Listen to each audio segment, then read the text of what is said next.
Welcome everyone. Welcome everyone. Welcome everyone to another Ref Brandon and the Todd family YouTube video. Wherever you are, whatever you may be doing, thank you so much for making Ref Brandon and the Todd family a part of your day. We always greatly appreciate it. Today, I'm going to be talking about something that I mentioned I was going to do a video on a couple of weeks ago, and that is some of the key Major League Baseball transactions that took place before the lockout started. And I will get into that coming up here in just a few seconds. But first, let me say, I've got a shout out coming up at the end of the video. So please stay tuned for that. And if you're a baseball fan or know someone who is, please feel free to tell them to watch this video so they can give me any of their thoughts and what they think about some of the transactions that have taken place before the lockout started.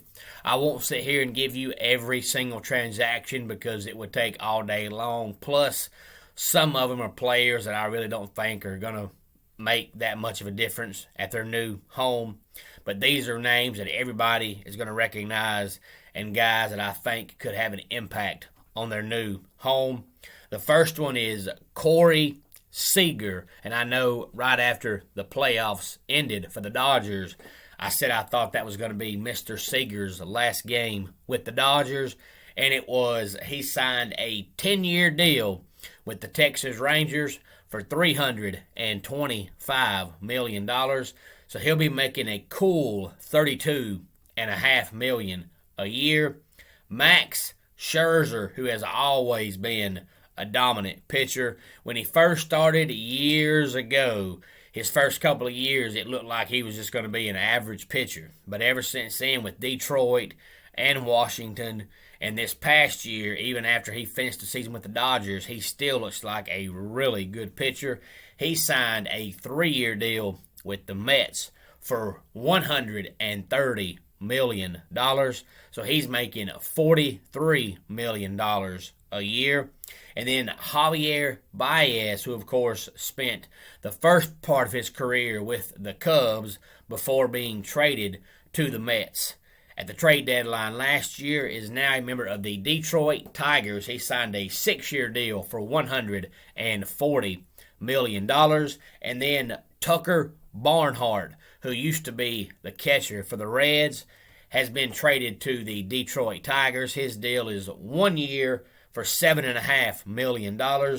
And then Guillermo Heredia re-signed with the Braves. It's a 1-year deal for $1 million. And I know you're thinking Guillermo Heredia, but I think he is a phenomenal outfielder.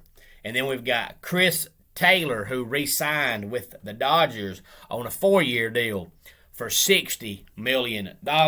And then Marcus Strowman, who of course pitched for years for the Blue Jays, last year was a member of the Mets. He has signed a 3-year deal for $71 million with the Chicago Cubs.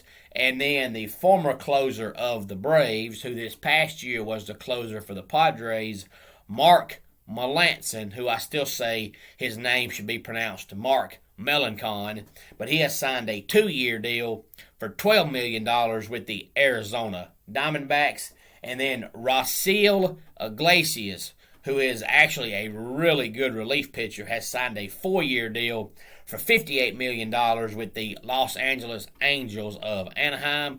And if you're a baseball follower, you know the Angels have one of the best hitting lineups in baseball every year, but they have no pitching since ever.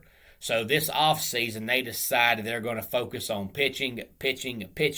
And I do think Raisel Iglesias will greatly improve their bullpen, but they've still got to improve their rotation. But, of course, now with the lockout going on, they can't do anything until the lockout ends. And then Kirby Yates signed with the Braves. He'll be a new addition to their bullpen. He signed a 2-year deal for $8.25 million.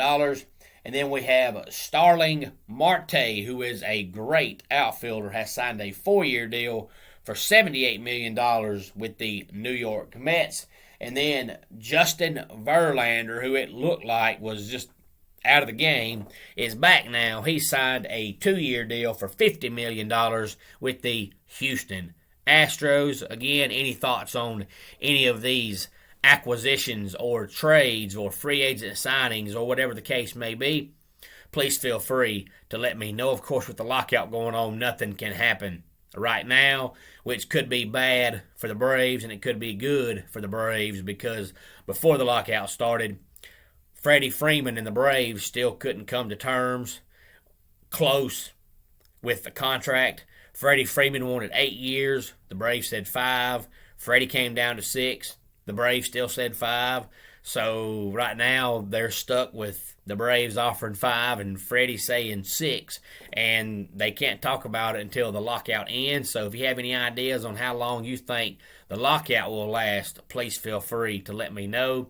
Will it end before the season starts, or will it do like the last lockout and go on into the following season? I always love hearing your feedback. And my shout out today goes out to my man Darren, who lives in South Carolina. He subscribed to the channel yesterday, and he is a Clemson fan. So Darren, thank you so much for subscribing to the channel. Tell your friends, tell your family, give the video a thumbs up, and help the channel continue to grow. And if you do so choose to comment on any video at any time, you will be eligible for our 1,000 subscriber giveaway that we'll be having when we get to 1,000 subscribers. Now, we know that Christmas time is right around the corner, and my wife has been hinting that she wants something black and lacy for Christmas. So I got her a pair of football boots. And that wraps it up for today's Ref Brandon and the Todd Family YouTube video. Until next time, it's Ref Brandon saying, just like in pro wrestling, life can be over by the count of 3. Tell your friends and family how much you love them. Bye.